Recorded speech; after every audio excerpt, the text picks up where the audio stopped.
Walk into any working-class British home 50 years ago, and you would find 100 small objects fighting the same quiet battle. How to make a few shillings stretch until Friday. Nothing was bought that could be mended. Nothing was thrown away that could be saved. The scullery, the backyard, even the bed itself was kitted out with clever penny-pinching gadgets your nan trusted with her life. Then prosperity arrived, the skips filled up, and almost all of it vanished without a word. Today we are counting down the 25 things that lived in every tight-budget British home and have now disappeared. Some you will remember, some will make your skin crawl. Let's begin the countdown with number 25. Number 25, the gay-s mantle. Before electric light reached every back street, the front room glowed from a fragile little mesh dome no bigger than a thimble fitted over the gas jet. Your great nan handled it like a robin's egg, because one careless knock with the matchstick and it crumbled to grey ash, costing tuppence to replace at a time when tuppence was bread. Once lit, it burned a soft greenish white, hissing against the quiet of the evening, while the family gathered close to share its light, because light cost money and warmth cost more. When the electric came in during the 1930s and after, the mantle was the first thing to go. We gained the flick of a switch and lost the gathering, the hush, and that strange green glow that a whole generation read their comics by. Number 24, fly paper.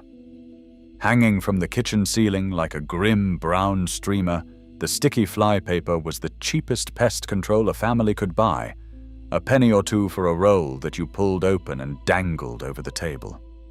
In the days before fridges and fly screens, with the meat safe in the corner and the bins out the back, every kitchen had its swarm, and the fly paper did the dirty work for next to nothing. You would watch it slowly fill through a hot August, each captured fly a small, grim victory, until the strip turned black and was quietly taken down before Sunday visitors arrived. Aerosol sprays and sealed kitchens made it pointless, and the dangling brown ribbon disappeared, taking with it one of the least glamorous but most honest objects the British kitchen ever owned. Number 23, the clothes prop. Out in the yard stood a single forked wooden pole, taller than a man, with a notch cut into the top, and its only job was to lift the heavy washing line clear of the muck so the sheets could catch the wind. On wash day, your nan would peg out a line sagging with wet bedding, then wedge the prop underneath and heave the whole lot skyward, where it billowed and snapped in the breeze. A travelling prop man often sold them door to door for a few coppers, and a good one lasted years if you brought it in from the rain. When rotary dryers and tumble machines arrived, the prop became firewood almost overnight. Today, the yards are decked and patioed, the lines are gone, and that simple forked stick that held up half of Britain's laundry is a thing nobody under 60 would recognize. Number 22, the bar of carbolic soap. Big, blocky, and a fierce shade of red or coal tar brown, the carbolic bar did everything in a thrifty home and apologized for nothing. It washed the children, scrubbed the doorstep, lathered the laundry, and saw off the knits. All from one cheap slab that cost a few pence and lasted for weeks because nobody was allowed to leave it sitting in water. Its sharp medicinal smell meant clean, and clean meant respectable, and respectable cost almost nothing if you had a bar of carbolic and a stiff brush. Your nan kept it on the scullery sink, cracked and shrinking, and one soap for the whole family was simply how it was done, because separate fancy soaps for face and hands and hair were an extravagance nobody could justify. Gentle pastel bars and bottled shower gels pushed it off the shelf, and that proud red brick of a soap, the smell of a scrubbed childhood, has all but vanished. Number 21, The string shopping bag. Folded down to nothing in a coat pocket, the string net bag was the original answer to the question of how to carry the shopping home without paying for a single thing. Made of knotted cotton or nylon mesh, it stretched to swallow a cabbage, a loaf, and a bag of spuds, then folded back to the size of a hanky once empty. There were no carrier bags handed out free at the counter, so every housewife had one or two of these tucked away, often hand-knitted at home from leftover string for the price of nothing at all. They were strong enough to last decades and honest enough to show the world exactly what you had bought. When supermarkets began giving away plastic carriers by the fistful, the string bag was quietly retired as old-fashioned. The funny thing is, the green shopper of today is simply the string bag reinvented, sold back to us for £2. Number 20. The saved string and brown paper. Somewhere in every thrifty home was a drawer, a tin, or a hook behind the pantry door where the brown paper and string went to be saved. When a parcel arrived, your Nan did not tear it open. She carefully untied the knot, smoothed the paper flat, rolled the string into a growing ball, and put both away for the next time something needed wrapping or posting. To waste a yard of good string was almost a moral failure, the mark of someone who had never gone without. That ball of string grew through the years until it was the size of a grapefruit, and trusted to tie up anything from a chicken to a school project.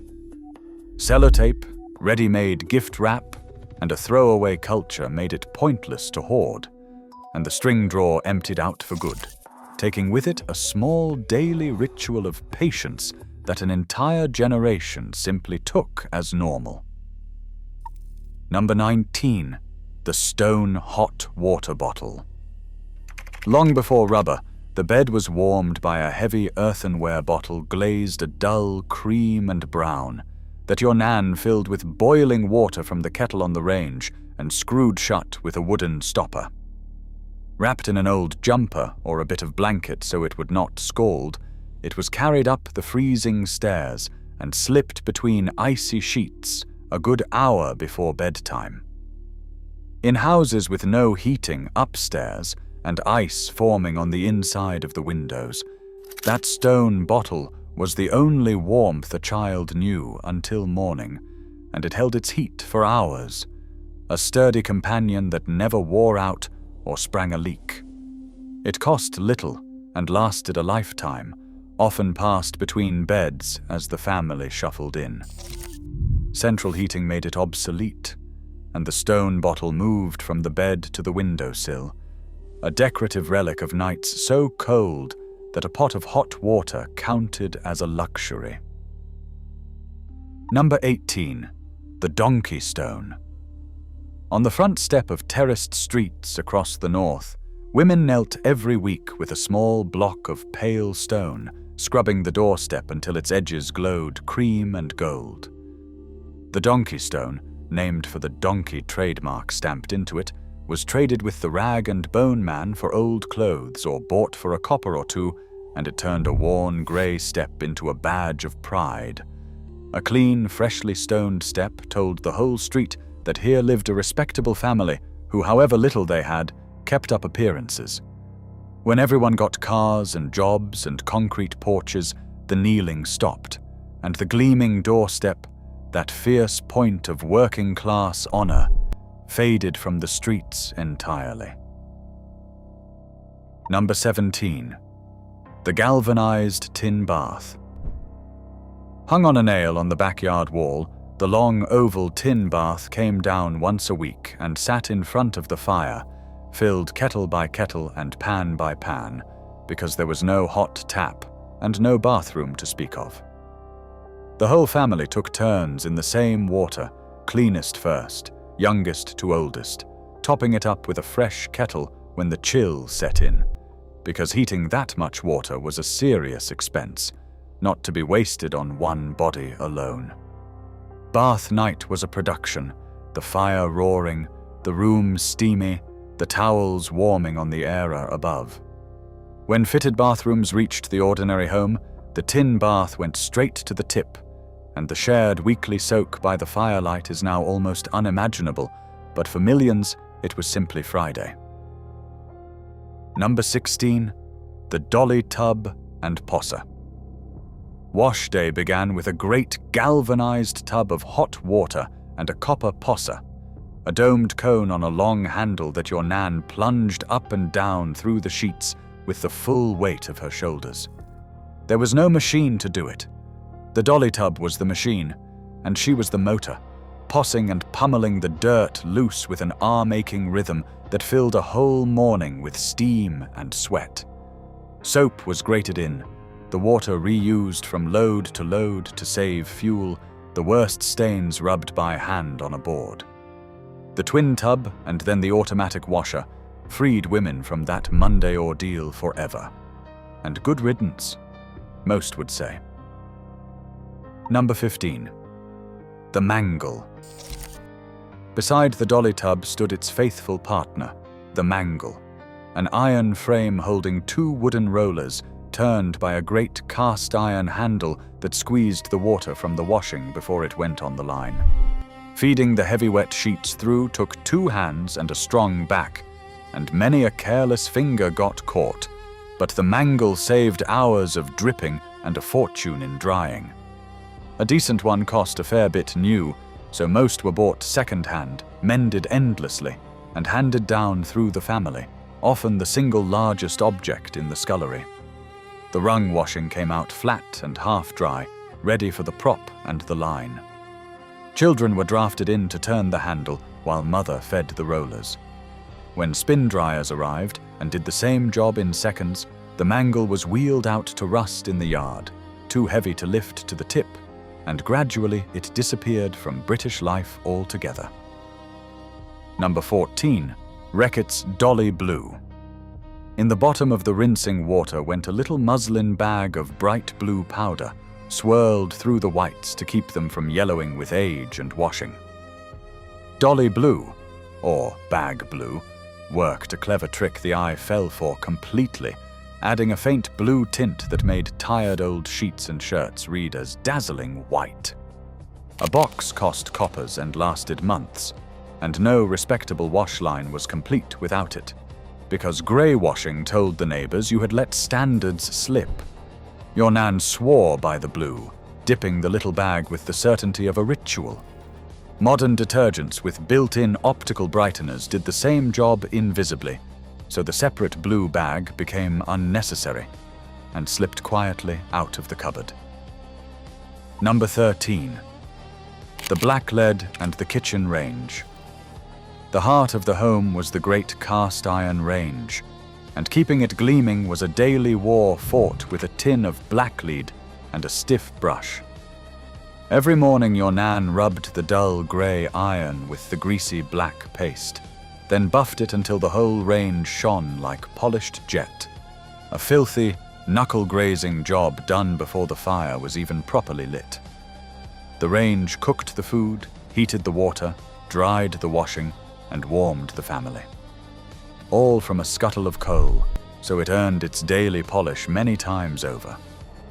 When gas cookers and tiled fireplaces took over, the range was ripped out, and the blacklead tin went with it, and a chore that shaped the rhythm of every morning simply ceased to exist. Number 12. The coal scuttle and the coal bunker. By the hearth sat the coal scuttle, often brass or japanned tin, kept filled from the bunker out the back, where the coalman tipped his hundredweight sacks down the chute with a roar of black dust. Heating the home meant hauling coal, banking the fire at night so it would not go out, and raking the ashes each morning to sift out any lumps worth burning again, because nothing, not even cinders, was wasted when fuel was dear. The fire was lit in one room only, the rest of the house left to freeze, and the family huddled close around the single warm hearth. Coal was budgeted by the bag and the season, a real worry through a hard winter. Central heating swept it all away, the scuttle, the bunker, the ash pan, the smell of smoke on the streets, and the daily labor of keeping one fire alive became something the young can scarcely picture. Number 11. The flat iron. Before electric irons, there was the flat iron, a solid lump of cast iron heated on the range or the fire, used in pairs so one was warming while the other was working. Your nan tested the heat by holding it near her cheek or spitting on the base to hear it hiss, then pressed it across the laundry until it cooled, swapping it for its hot twin and starting again.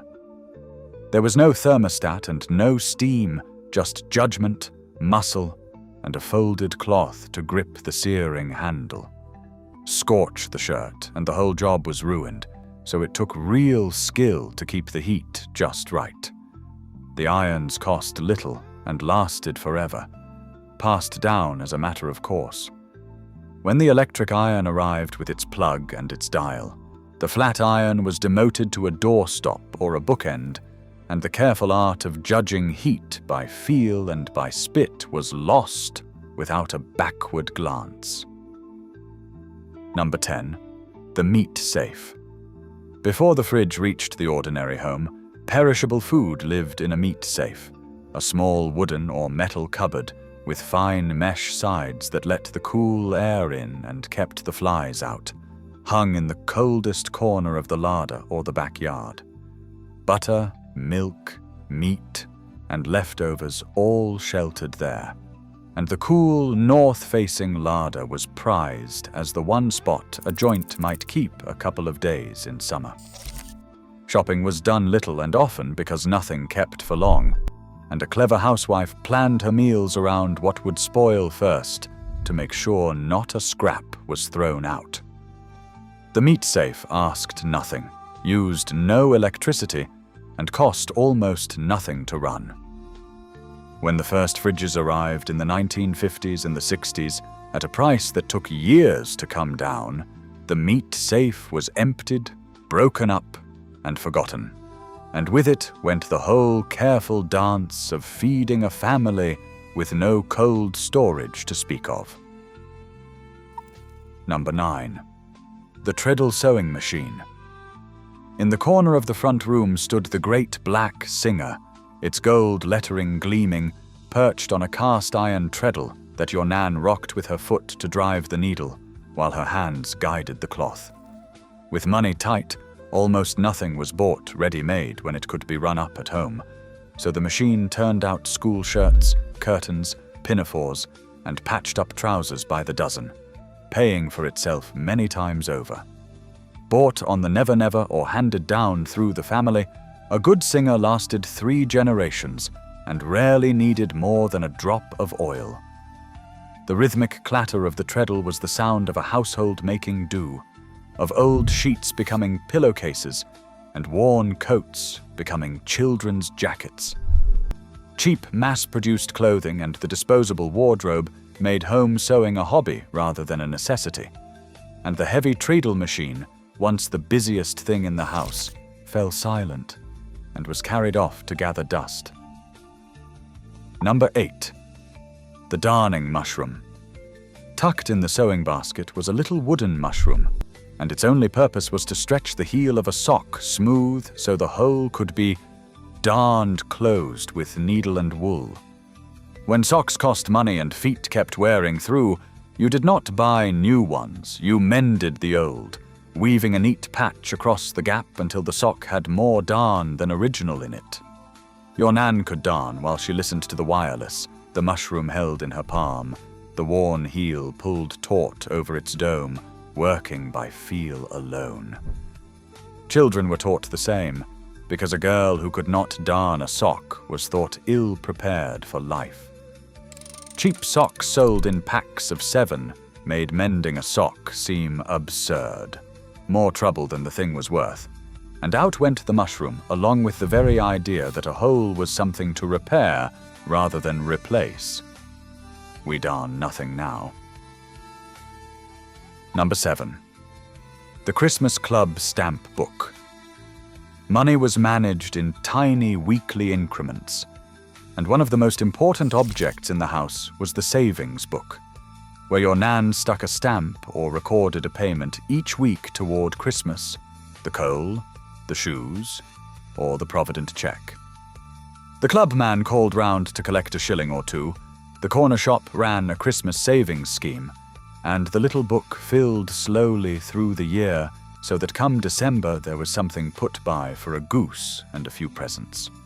There were no credit cards and few bank accounts in working homes, so saving in advance for everything was the only way to manage, a shilling at a time, with the book as proof of every coin. The discipline was iron, and the temptation to dip in was resisted, because the alternative was a Christmas with nothing. Easy credit and store cards swept the saving books away, and with them a whole patient way of living within your means. Number 6. The chamber pot. Under the bed, where you might rest a hand in the dark, sat the P.O., an enamel or china chamber pot that spared the family a freezing midnight trip down the stairs and out to the privy in the yard. With the only toilet often outside, across a cold, wet yard and shared between houses, the P.O. was simple practical sense, especially for children and the elderly on a bitter winter's night. In the morning it was carried down and emptied, a chore handed to whoever was lowest in the pecking order. Nobody thought it strange, because nobody had an upstairs bathroom, and the outside loo with its squares of cut newspaper on a string was simply how things were. Indoor plumbing and the warm upstairs bathroom made the Po a relic almost overnight, and what was once an object in every single bedroom in Britain became a thing of jokes and antique shops, a small enamel reminder of just how recently comfort arrived. Number 5. The coin slot meter. Bolted to the wall under the stairs was the slot meter, and keeping the lights on meant feeding it shillings, dropping a coin in to buy a measured ration of gas or electricity before the supply clicked off in the middle of your tea. Families kept a jar of shillings ready, rationed them carefully, and learned the dread of the lights dimming and dying just as the meter ran dry, scrambling in the dark for another coin. The meter man called every quarter to empty it, and if you had fed in more than you had used, you got a small rebate, a windfall that felt like Christmas. Living on a slot meter meant heating and light were paid for in advance, coin by coin, with no running up a bill you could not settle. Monthly billing, direct debits, and the smart meter did away with the coin slot entirely, and the jar of shillings by the door, the constant arithmetic of warmth, passed out of British life for good. Number 4. The pulley era. Suspended from the kitchen ceiling on ropes and a couple of pulleys, the clothes era was a row of long wooden slats that your nan loaded with damp washing and hauled up into the warm air near the ceiling, out of the way and drying for free on the heat that was rising anyway. In the Scottish tenements they called it the pulley, elsewhere a Sheila maid or simply the era, and it was the cheapest drying in the house, costing nothing once installed because it borrowed heat from the fire below. Sheets, nappies and smalls all swung overhead through the winter, the rope cleated to the wall, lowered to load and raised to dry. It kept the washing off the furniture and made use of warmth that would otherwise drift uselessly to the ceiling. Tumble dryers, warm bedrooms, and modern kitchens with no spare ceiling sent the pulley era the way of the mangle, though a few faithful souls still swear, nothing dries a sheet so cheaply. Number 3. The button tin. In a drawer or on a shelf sat an old toffee or biscuit tin, its lid never quite matching, and inside it lived the buttons, hundreds of them, salvaged from every garment that ever wore out before it was thrown away.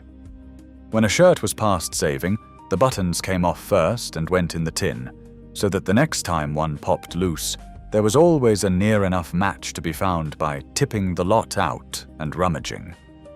Children were quieted on rainy afternoons, by being set to sort the buttons by color and size. And many a grown adult can still hear the rattle of that tin and feel the cool slither of the buttons through their fingers. It cost nothing. It saved a shop trip and a few pence, and it embodied the whole philosophy of a tight home, that nothing useful was ever wasted. Cheap clothing made saving buttons pointless, and the tin, with all its memories, was finally tipped into the bin. Number 2. The rag rug. On the cold lino in front of the hearth lay the rag rug, made not bought, hooked and pegged by hand over long winter evenings from strips of worn-out clothes too far gone for even the button tin.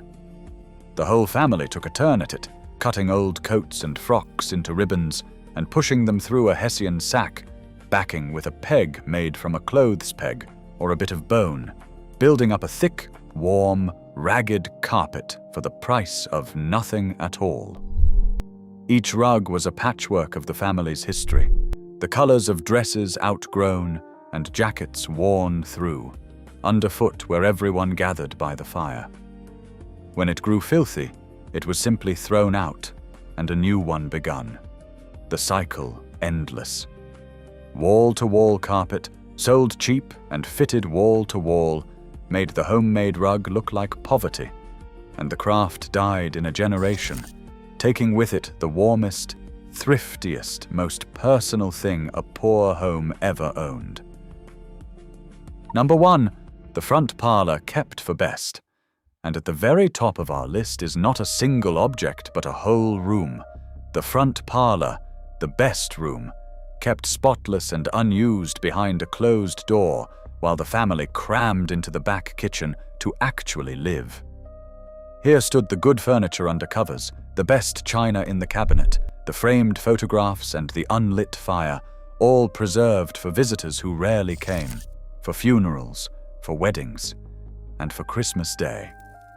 To sacrifice an entire room in a small, crowded terrace, to heat it only on the grandest occasions, and forbid the children from setting foot inside, was the ultimate act of pride in a home where space and warmth were precious beyond measure. The parlor said that however little a family had, they had something kept fine and untouched, a corner of dignity against the hardship of the rest. Open-plan living and central heating made the cold, shut-up best room an absurd waste. And the parlor, with all its hushed Sunday solemnity, vanished completely from the British home. Across all 25, from the hissing gas mantle to the hushed front parlor, one truth runs through every single object. These were the tools of a Britain that wasted nothing, mended everything, and found pride in making a little go a long way. Prosperity swept the lot away, and good riddance to the cold baths and the freezing stairs. But something honest went with them too. Which of these did your nan keep? Tell me in the comments, and if this stirred a memory, you know what to do.